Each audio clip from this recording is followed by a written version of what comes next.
본문 2절에 보면 다툼과 변론이 일어난지라 이런 말이 있습니다.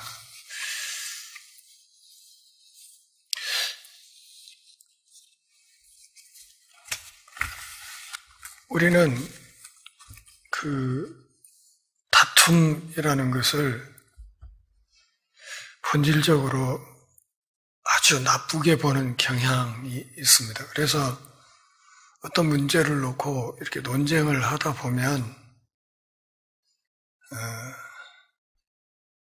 꼭 나타나는 사람이 있는데 그게 소위 양비론자들이에요. 그러니까 왜 싸우냐는 거지. 그러니까 옳고 그름을 떠나서 너희들 다 틀렸다.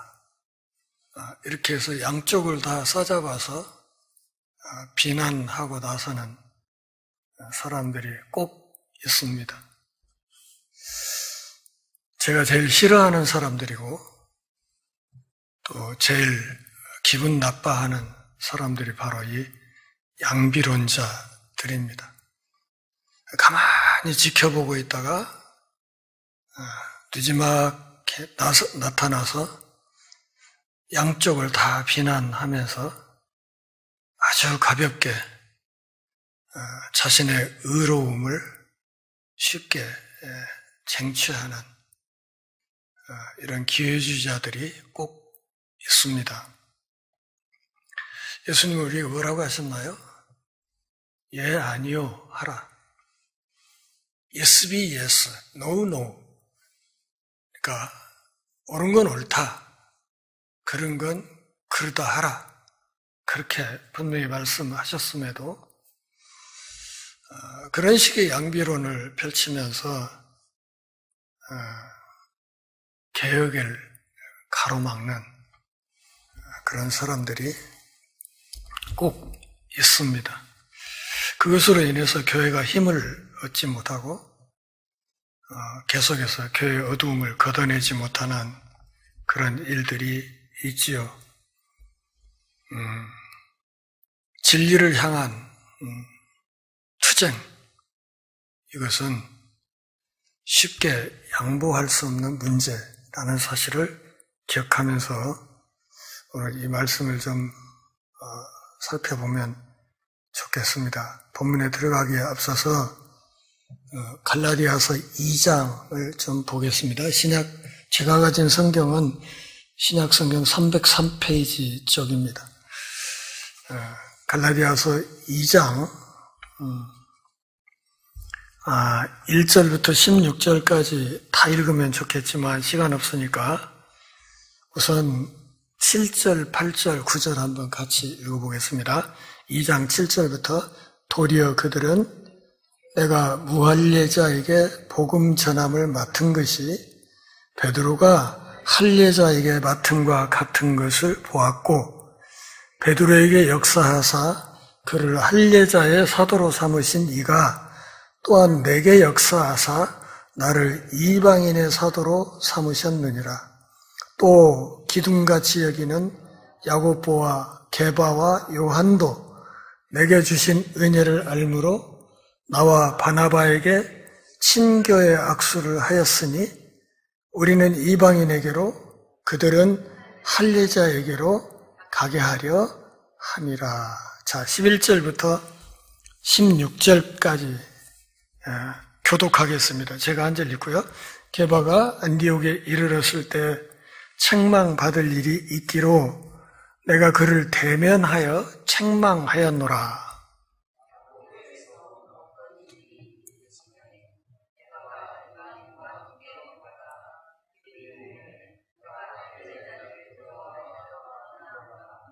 남은 유대인들도 그와 같이 의식함으로 바나바도 그들의 의식에 유혹되었느니라.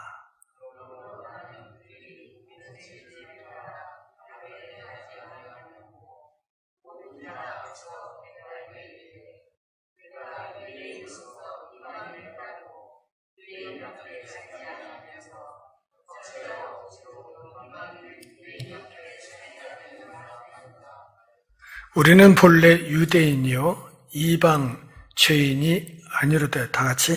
사람이 의롭게 되는 것은 율법의 행위로 말미암음이 아니요 오직 예수 그리스도를 믿음으로 말미암는 줄 알므로 우리도 그리스도 예수를 믿나니, 이는 우리가 율법의 행위로서가 아니고 그리스도를 믿음으로써 의롭다함을 얻으려 함이라. 율법의 행위로서는 의롭다함을 얻을 육체가 없느니라. 본문에 등장하는 게바는 누군가요? 베드로입니다. 14절에서 바울이 이렇게 말합니다. 복음의 진리를 따라 바르게 행하지 아니함을 보고.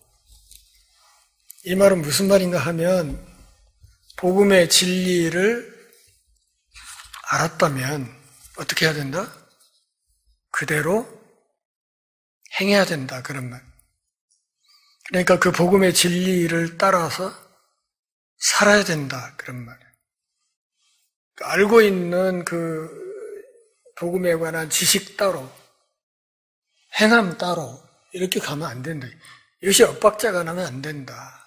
근데 게바, 곧 베드로가 이게 엇박자 나는 행동을 했다 이거죠. 그러니까 이방인과 마주 앉아서 식사를 하다가 예루살렘 쪽에서 온 유대인들이 오니까 슬그머니 그 자리를 피해서 도망가 버린 거예요. 그러니까 책 잡히지 않으려고, 그 유대인들에게 책 잡히지 않으려고 슬쩍 자리를 피해버린 거예요. 그랬더니 베드로의 그런 행동을 보면서 누구도, 바나바도 거기에 슬쩍 물이 들어갔다 그 말이죠.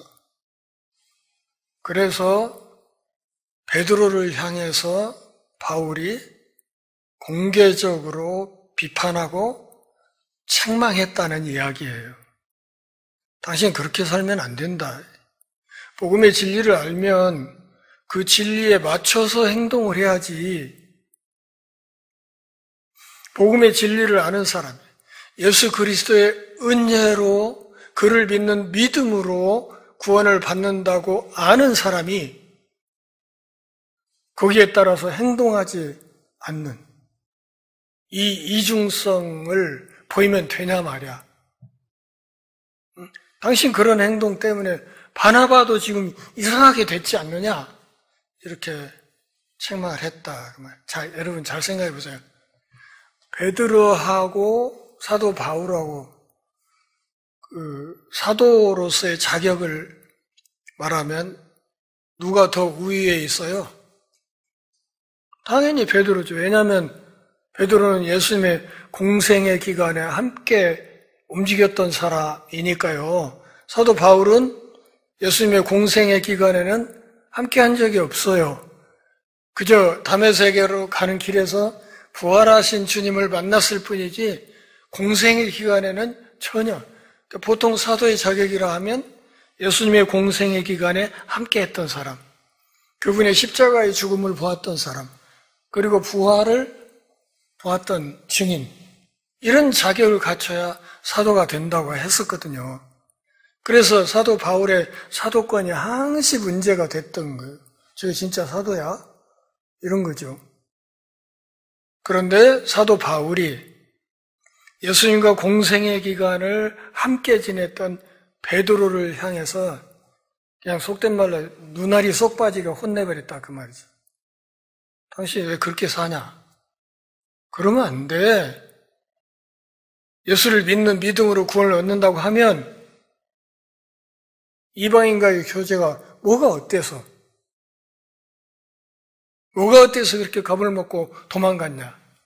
당신 그러니까 바나바도 어정쩡하게 저러잖아. 혼냈다 하는 이야기. 자, 이 이야기, 갈라디아서의 기록은 오늘 본문 사도행전 15장에 있는 예루살렘 공의회가 열리기 전에 써진 기록입니다. 갈라디아서의 기록이 먼저입니다. 그리고 이 갈라디아서의 기록보다 더 먼저가 뭐냐면 가이사랴 지방에서 고넬료 집안에 베드로가 복음을 전했던 일이에요. 그러니까 시간순으로 말하면 가이사랴 지방에서 베드로가 고넬료 집안 사람들에게 복음을 전하고 그들이 그리스도 안으로 들어오도록 한 사건이 제일 먼저. 그 다음에 갈라디아서의 이 기록. 그리고 그 다음에 오늘 본문 사도행전 15장에 있는 예루살렘 공의회다 하는 것을 잘 이해하고 오늘 본문을 보실 필요가 있다. 그런 말이지. 자, 1절 보겠습니다. 어떤 사람들이 유대로부터 내려와서 형제들을 가르치되 너희가 모세의 법대로 할례를 받지 아니하면 능히 구원을 받지 못하리라. 그러니까 지금 예루살렘 공의회가 15장에서 열리게 되는데 그 결정적인 동기가 무엇인가 하면 구원론이에요. 어떻게 구원을 받느냐. 예루살렘에서 온 유대인들이 제기한 문제는 뭐냐면 어떻게 구원을 받느냐? 할례 받아야 된다. 할례 받아야 구원을 받는다. 그러니까 이방인들도 유대인과 같이 되어야 구원을 받는다. 이런 주장을 한 거예요. 바나바와 바울이 전하는 복음의 핵심은 뭐예요? 오직 예수 그리스도를 믿는 믿음으로 구원을 받는다. 그러니까 어떻게 구원을 받느냐? 기독교 신앙에서 이 구원론이 아주 중요하잖아요. 아주 중요한 문제인데 이 심각한 신학적인 문제가 불거진 거예요. 근데 그것도 어디에서 온 사람? 유대로부터 내려온, 다시 말하면 예루살렘 교회, 초대교회 모교회라고 할 수 있는 예루살렘 교회 쪽에서 내려온 어떤 그 유대인들이 와서 복음을 가르친다고 하면서 뭐라고 하냐면 모세 율법에 따라서 할례를 받아야 구원을 받을 수 있다. 이렇게 주장을 했다는 것입니다. 근데 우리가 좀 자세히 이제 다음 주에 다룰 본문을 미리 보면 24절 보실 거예요. 15장 24절. 같이 읽어요. 들은즉 우리 가운데서 어떤 사람들이 우리의 지시도 없이 나가서 말로 너희를 괴롭게 하고 마음을 혼란하게 한다 하기로. 예루살렘 공회가 열렸을 때 나온 얘기예요. 그러니까 여기 1절에 있는 유대로부터 내려온 이 사람들은 예루살렘 교회에서 공식적으로 파송한 사람들이에요? 아니에요? 아니라는 얘기야. 우리가 공식적으로 그런 사람들 파송한 적이 없다. 근데 얘네들이 지금 멋대로 내려가가지고 사람들을 힘들게 했다 이거죠.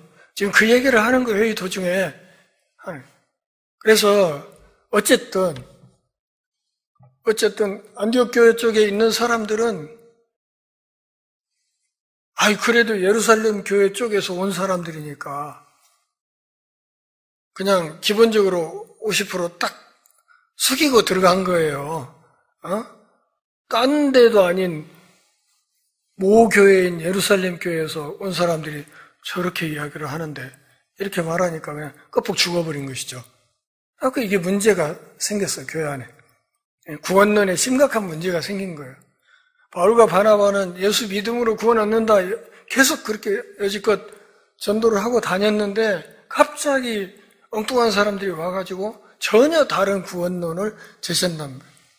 당신들도 유대인들처럼 할례를 받아야 그런다. 할례제도가 어디서 처음 나왔죠? 창세기 몇 장? 다 잊어먹었죠. 오래돼서. 창세기 17장이에요. 창세기 17장에 언약의 표로 아브라함의 후손들에게 할례를 하도록 하나님, 이게 할례라는 게 언약의 표거든. 언약의 표. 하나님의 백성이 됐다는 표로서 할례를 하도록 행했던 거거든요. 그 상황이 아주 심각하게 됐어요. 예수를 믿음으로 구원을 얻는다. 그렇게 해서 지금 이방인들이 계속 교회 안으로 들어오고 있는 상황.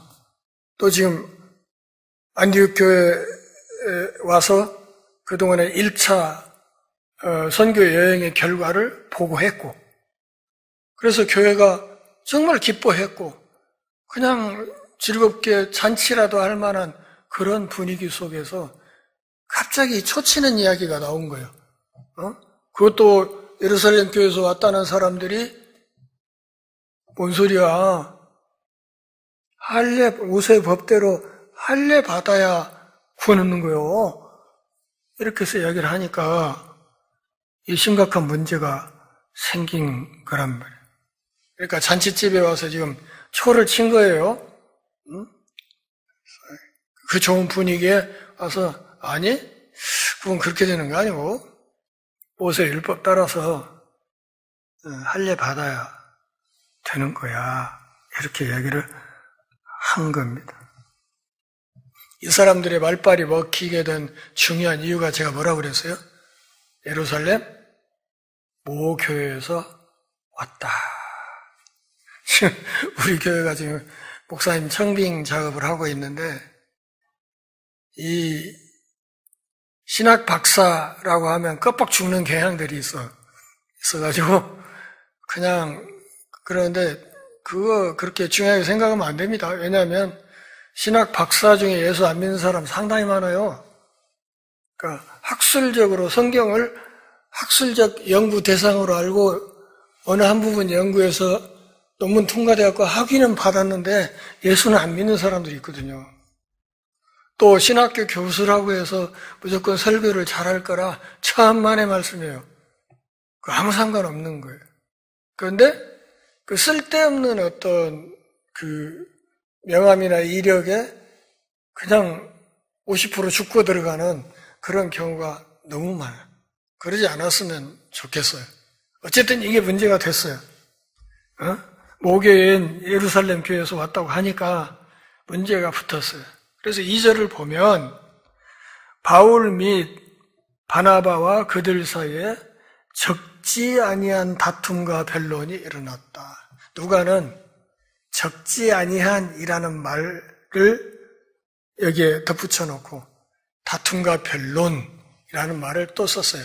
다툼이라는 것은 약간의 감정이 섞인 어떤 갈등 상황을 말하는 것이고요. 변론이라는 것은 기독교 진리에 관한 변증 과정을 말하는 거예요. 그러니까 뭐가 기독교 진리에 부합하냐 이것을 따지는 것이 변론이고 다툼이라는 것, 그 과정에서 서로 이제 뭐 말도 험하게 오고 가고 그랬겠죠. 그런 과정에서 약간의 감정이 섞인 그것이 그냥 조금이 아니라 적지 않았다. 그러니까 상당히 교회가 시끄러워졌다는 이야기를 하는 거예요. 상당히 시끄러워졌다. 그래서 이 안디옥에 있는 이 교회에서는 자체로 이 문제를 해결하는 것이 어렵게 됐어요. 상황이 자기들끼리는 어떤 답을 도출하기가 어려운 상태에 이르게 됐다고 판단하는 것 같아요. 그래서 2절, 3절을 보면 어떻게 합니까? 예루살렘 교회 쪽으로 대표단을 파송하기로 합니다. 그러니까 바울과 바나바를 주축으로 해서 몇 사람 더 해가지고 예루살렘 교회로 보내서 그쪽에 자문을 구하기로 그렇게 하는 이야기가 2절, 3절에 있습니다. 같이 한번 읽어봐요. 바울 및 바나바와 그들 사이에 적지 아니한 다툼과 변론이 일어난지라 형제들이 이 문제에 대하여 바울과 바나바와 및 그 중에 몇 사람을 예루살렘에 있는 사도와 장로들에게 보내기로 작정하니라. 그들이 교회의 전송을 받고 베니게와 사마리아로 다니며 이방인들이 죽게 돌아온 일을 말하여 형제들을 다 크게 기쁘게 하더라. 2절에서는 대표단을 보내기로 한 이야기, 그리고 3절은 그들이 출발해서 이제 어디로? 페니키아와 사마리아 일대, 예전에 8장에서 복음이 전파되었던 지역들이죠. 그러니까 거기는 지금 교회가 서 있는 거예요.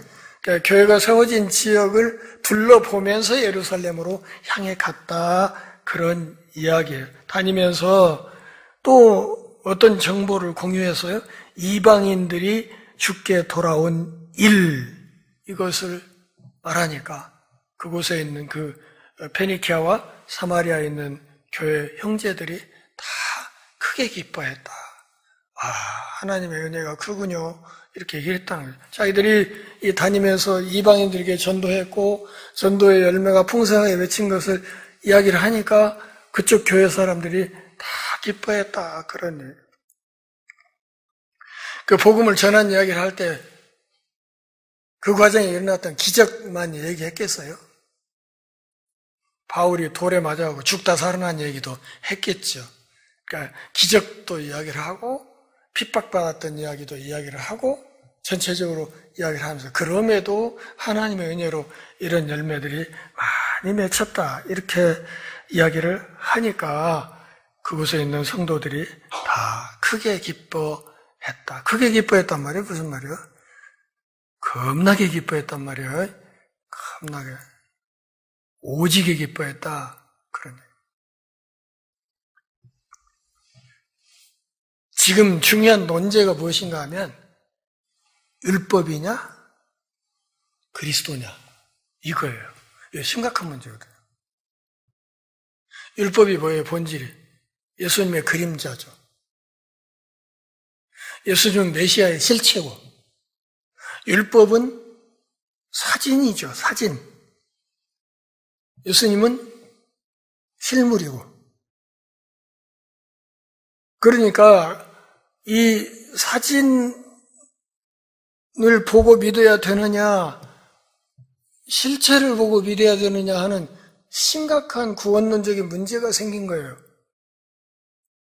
그런데 교회 내부의 논쟁이 너무 심해서 자체로서는 어떤 건강한 결론을 얻을 수 없다고 판단해서 예루살렘 교회 쪽으로 대표단을 파송하기로 했고, 그래서 그들이 출발해서 가는 길에 페니키아와 사마리아 일대, 이미 8장에서 교회가 전파돼서 복음이 전해져서 교회가 세워진 지역을 둘러서 예루살렘으로 가기로 했다는 것이죠. 그래서 마침내 4절에 보면 예루살렘에 도착했다고 하죠. 교회와 사도와 장로들에게 영접을 받고 하나님이 자기들과 함께 계셔 행하신 모든 일을 말하며, 그러니까 베니키아와 사마리아 일대 교회 앞에서 했던 그 이야기들, 그간의 사역의 과정과 열매와 일종의 선교 보고죠. 선교 보고를 예루살렘 교회 사도와 장로들, 그러니까 예루살렘 교회 최고 지도자들에게 선교 보고를 했다는 거예요. 그런데 이 선교 보고의 내용을 누가는 어떻게 정리했냐면, 하나님이 자기들과 함께 계셔 행하신 모든 일, 이렇게 얘기를 한 거예요. 그러니까 이 모든 선교 사역의 주체가 누구시다? 하나님이시라 하는 것을 말한 거죠. 그러니까 바나바와 바울 같은 사도들이 열심히 발품 팔면서 고생하면서 사역을 하긴 했을 때 이 사역의 궁극적인 주체를 누구라? 하나님이라고 얘기를 하는 거예요. 하나님이 이 사도들과 함께 하심으로,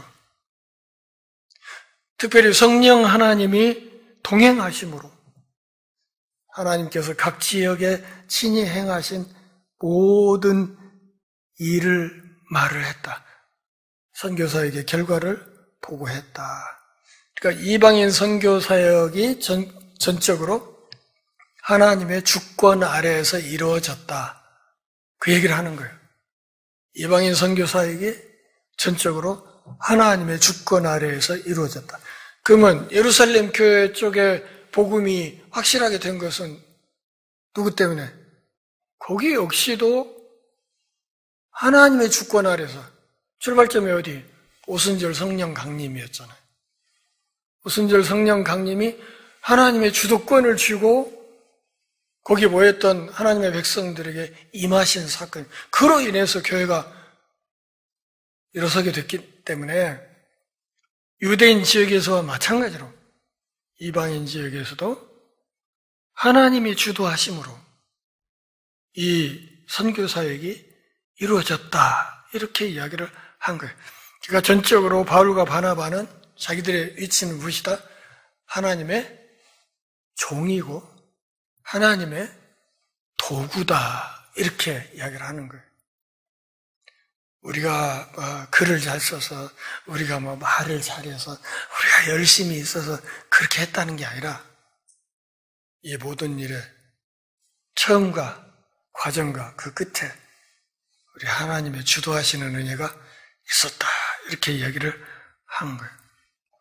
모든 기독교인들에게는 각자에게 주어진 역할이 있어요.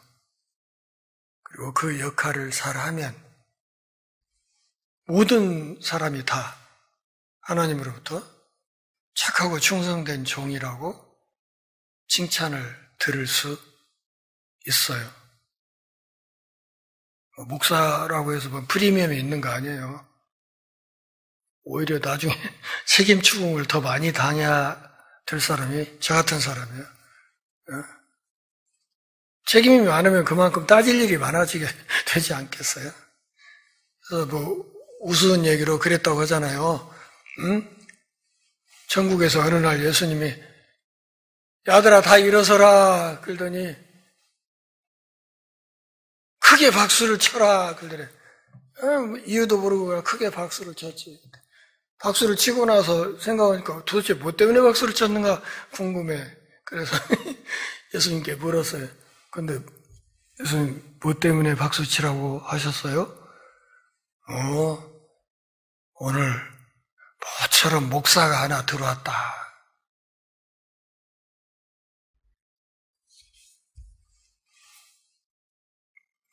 그러니까 옆에 있던 또 한 사람이 젠장 세상에 있을 때도 목사를 엄청 대우를 해주고 지냈는데 예수님 앞에서까지 이게 뭔 꼴이야 이랬다는 얘기도 있고 웃자고 한 얘기겠죠. 그만큼 기자들의 책임이 크다는 얘기를 그런 식으로 했겠죠. 각자의 역할이 있어요. 골키퍼는 골문만 잘 지키면 되는 거예요. 공격수는 골을 잘 넣어야 되고 미드필더는 전후방을 연결을 잘 해주면 되는 것이고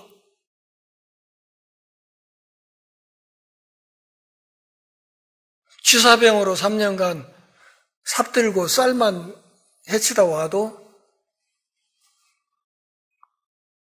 예비군 훈련은 똑같이 가요. 그렇지 않습니까?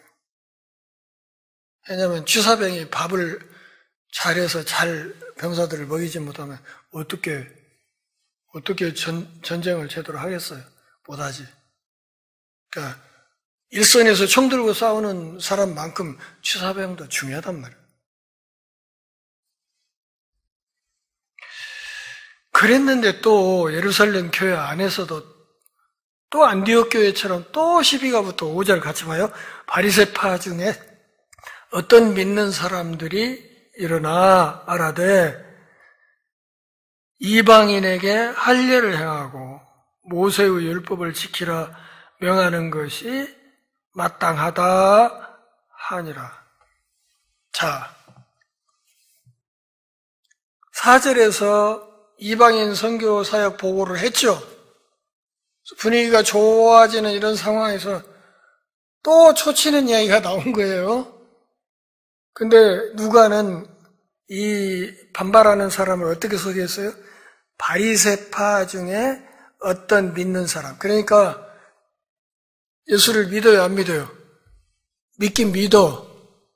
믿긴 믿는데 바리새파에 속한 어떤 사람들은 그동안에 자기들이 그렇게 소중하게 여겨왔던 모세 율법이 좀 가볍게 여겨지는 게 기분 나빴단 말이에요. 그러니까 옛 그 교리를 들춰내고 나오면서 안디옥교에서 똑같은 이야기를 하는 거예요. 모세 율법, 그리고 할례. 쉽게 생각하면 안 되지. 율법도 따라야 되고 할례도 봐야 된다고. 이방인들한테는 그렇게 해야 된다고. 그래서 그들도 우리 같은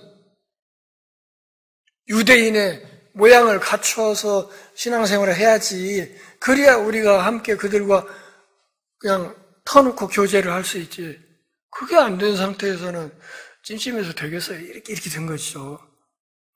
찜찜해서 어떻게 그 이방인들과 함께 마주 앉아 밥도 먹고 이렇게 하겠어요? 교제가 어렵지 않겠어요? 이렇게 나온 거예요. 그러니까 이 모세율법, 할례, 이게 얼마나 두꺼운 장벽인지를 오늘날의 유대교인들을 보면 알아요. 지금도 그거 지키고 있잖아요. 지금도. 예수님이 왔다 가신 지 2000년이 넘었는데도 지금도 그거 지키고 있잖아요. 지금도. 그러면 초대교회 당시는 이게 얼마나 더 두꺼운 벽이었겠어요. 아주 오래된 습성. 이것을 뛰어넘기가 그렇게 쉬운 게 아니에요. 제가요, 서울에 연세대 세브란스 병원을 한번 간 적이 있는데요. 연세대 세브란스 하면 그게 기독교 계통이죠? 아닌가? 기독교 계통 학교고 기독교 계통 병원이란 말이에요. 근데 거기 병동에 가가지고 제가 놀랐던 게 뭐냐면 아예 4층이 없더라고.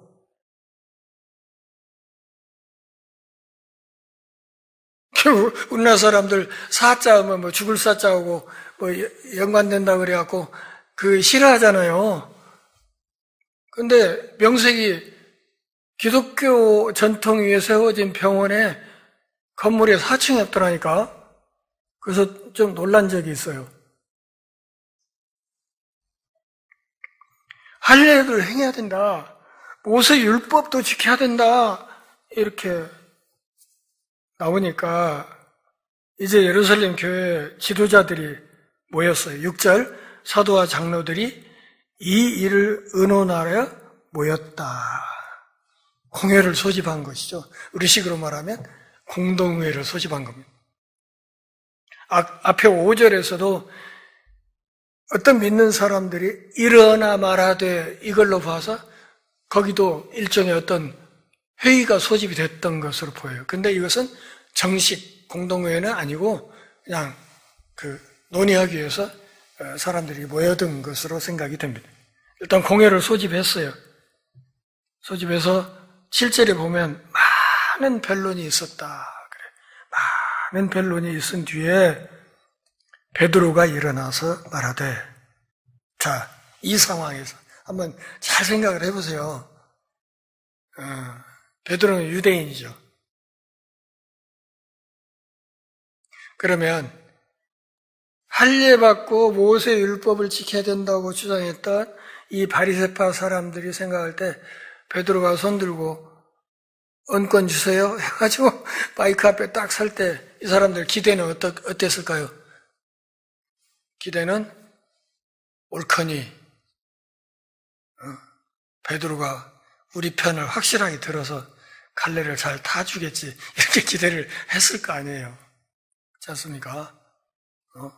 베드로, 딴 사람도 아닌 베드로가 손들고 일어났으니까 틀림없이 우리 주장대로 모세율법, 할례 이거 중요하다고 얘기를 할 거다 이렇게 기대했을 거 아닙니까? 그랬더니 일어나서 하는 소리 잘 보세요. 7절 형제들아 너희도 알거니와 하나님이 이방인들로 내 입에서 복음의 말씀을 들어 믿게 하시려고. 뭘 들어? 복음의 말씀을 들어. 복음의 중심에 누가 있어요? 예수 그리스도가 있죠. 복음의 말씀을 들어 믿게 하시려고 오래전부터 너희 가운데서 나를 택하시고.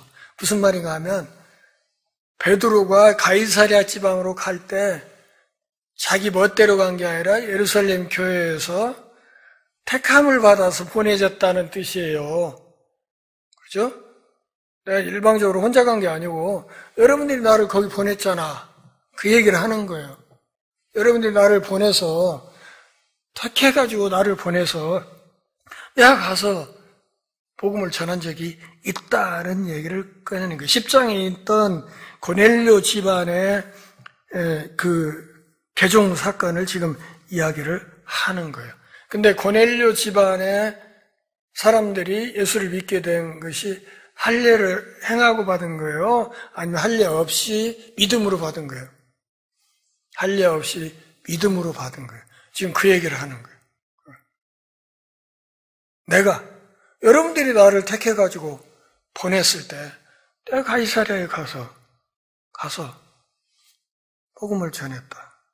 그런데 그때 복음을 전할 때 고넬료 집안 사람들이 할례를 안 받았는데도 내가 전한 복음만 듣고 그들이 믿음으로 그들에게 성령이 임했다. 지금 그 얘기를 하는 거예요. 다시 말하면 7절에서 하나님이 이방인들로 내 입에서 이렇게 하나님이라는 말을 함으로써 구원의 문은 전적으로 하나님의 주권에 달렸다는 이야기를 지금 베드로가 하고 있는 거예요. 그들은 할례 없이도 그리스도인이 되었다. 이 고넬료 집안의 개종 사건이 가이사랴의 오순절이라고 제가 말씀드린 적 있죠. 그러니까 할례 없이 그들이 하나님의 주권 아래에서 하나님의 백성이 되었다. 다시 말하면 그들이 할례를 받음으로 칭의가 된 것이 아니라 의롭다 일컬음을 받은 것이 아니라 믿음으로 내가 전한 복음을 믿음으로 의롭다함을 얻고 하나님 나라의 백성들이 됐다. 지금 그 이야기를 한 거예요. 그러니까 이 바리새파 사람들은 김이 샜겠죠. 베드로가 우리 쪽 편을 들어 말하겠지 하고 잔뜩 부풀어 있다가 그냥 김이 확 샜겠죠. 그러면서 8절 같이 읽어보면 또 마음을 아시는 하나님이 우리에게와 같이 그들에게도 성령을 주어 증언하시고 그들에게 성령을 누가 줬다? 하나님이 주셨다. 그런데 그 하나님은 어떤 하나님이라고 설명을 했어요? 마음을 아시는 하나님. 마음을 안다는 게 무슨 뜻이에요? 그들의 마음 속에 있는 예수님을 향한 믿음을 아시는 하나님이라는 뜻이죠. 그러니까 하나님이 그들 마음 안에 있는 뭘 봤다? 믿음을 보고 성령을 주셨다.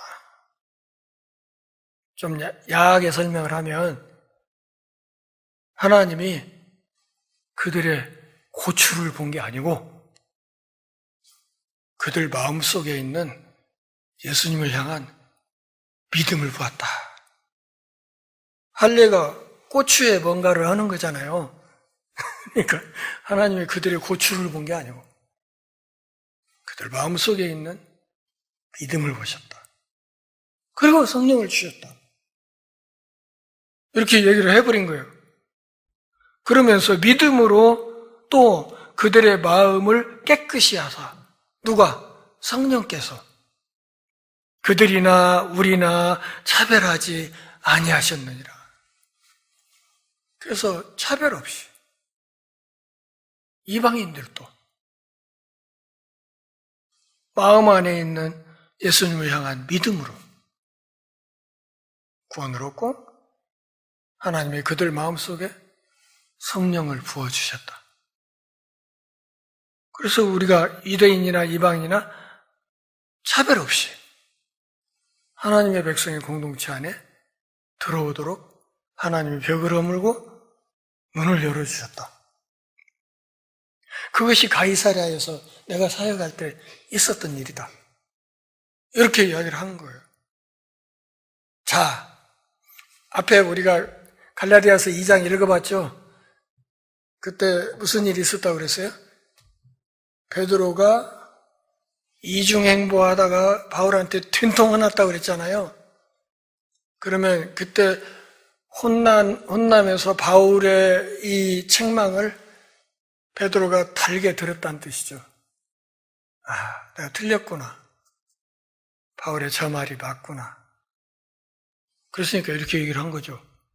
그때 꽝 해가지고 니놈이 감히 나한테 두고 보자 이랬으면 이렇게 얘기를 안 쳐. 그렇잖아요?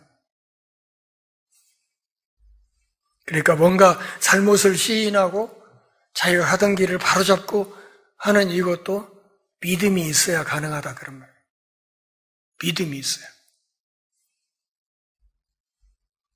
그런데 지금 10절 너희가 어찌하여 하나님을 시험하여 우리 조상과 우리도 능히 배지 못하던 멍에를 제자들의 목에 두려고 하나. 여기 제자들은 이방인 제자들이죠. 이방인들. 그러니까 베드로는 지금 모세 율법과 할례 제도를 뭐라고 표현하고 있어요? 멍에라고 표현하고 있어요. 멍에. 그리고 신앙인들에게 이건 쓸데없는 멍에다. 필요 없는 멍에인데 아무 쓰잘데기 없는 멍에를 갖다가 이방인 동역자들의 어깨에 얹어주려고 하는 거. 이것은 하나님을 시험하는 짓이다. 이렇게 얘기를 했어요. 당신들 이런 주장하는 것이 그냥 단순한 게 아니라 이것은 우리가 믿는 하나님을 시험하는 행위야. 이건 심각한 불신앙이야. 이렇게 말한 거죠. 당신들 그렇게 주장하면 안 돼. 이건 불신앙이야. 하나님을 시험하는 거야. 그러지 마. 이렇게 얘기를 한 것이죠. 할례를 주장하는 것, 모세 율법을 따라야 된다고 악착같이 주장하는 이 모든 것이 하나님을 시험하는 것이다. 그러지 말아라. 바울은 베드로를 책망했고 베드로는 지금 바리새파 사람들을 책망하고 있는 거예요. 그렇게 해서 복음이 질서와 가닥을 잡아가는 것이죠. 11절 같이 읽겠습니다. 그러나 우리는 그들이 우리와 동일하게 주 예수의 은혜로 구원받는 줄을 믿노라 하니라. 여기 믿노라라는 말이 헬라어 성경을 보면 현재 시제로 되어 있는데요. 헬라어에는 현재 진행형이 없어요. 그래서 현재 시제가 언제나 진행형을 포괄해. 그러니까 오직 주 예수의 은혜로 이방인들도 우리와 똑같이 구원 얻는다는 것을 믿고 또 믿고 계속해서 믿고 끝까지 믿노라 그런 말이에요. 이 사실을 우리가 악착같이 믿고 있다. 괜히 딴소리 말아라. 그런 말이죠. 딴소리 말아라. 할례? 모세율법? 그게 아니고 주 예수의 은혜로 그걸 얻는다. 이것이 기독교 구원론의 핵심이고 오늘 이 본문 덕분에 우리가 할례를 안 받는 거예요. 할례 안 받고도 예수 믿는 사람이 되는 거예요. 11절 이야기는 믿음 안에 인종차별은 없다 그 말이에요. 믿음 안에서 뭔 유대인 따로 있고 이방인 따로 있고 남자 따로 있고 여자 따로 있고 그게 다 쓰잘데기 없는 거다 그런 얘기죠. 그러니까 교회 안에서 여성을 차별하는 게 저는 이해가 안 되는 거 이게. 제가 믿는 복음의 이 정신하고 이게 안 맞는 거예요. 안 맞아요. 유대인과 이방인이 차이가 없는데 문 남자 여자가 차이가 있어요. 미국에서 이번에 여성이 대통령도 될 뻔했는데 뻔하고 말았지만 여담이지만 트럼프가 또 됐죠. 또 대통령이 됐는데 제가 보는 관점에서는 트럼프가 당선됨으로써 한반도의 전쟁 억제력은 좀 더 높아졌다고 봅니다. 그러니까 한반도에서 전쟁이 발발할 가능성은 좀 낮아졌습니다. 그것만 아시면 돼요.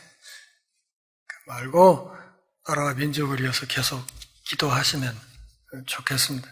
어쨌든 역사의 물꼬는 우리 아버지가 주고 계시니까 그분께 기도하는 것이 중요하겠다 생각합니다. 우리가 무엇으로 구원을 얻는다고요? 할례 받음으로서가 아니라 구원에 뭔 조건이 붙는 게 아니에요. 조건부 구원을 지금 외치는 사람들 앞에서 바울과 베드로가 뭐라고? 믿음, 무조건적인 구원이다. 무조건적인 은혜가 주어짐으로 우리가 구원을 얻는다. 이것을 주장하고 있고 이것이 초대교회 선교 역사의 결정적인 분기점이 됐다. 이렇게 생각하시면 좋겠습니다. 그 예루살렘 공유의 이야기는 다음 주에 이어서 조금 더 하겠습니다. 기도하겠습니다. 하나님 아버지, 오늘 또 우리가 모여서 제 말씀 앞에서 우리가 믿는 복음의 본질을 생각하고 우리에게 주어진 은혜를 생각하는 복 주셔서 고맙습니다.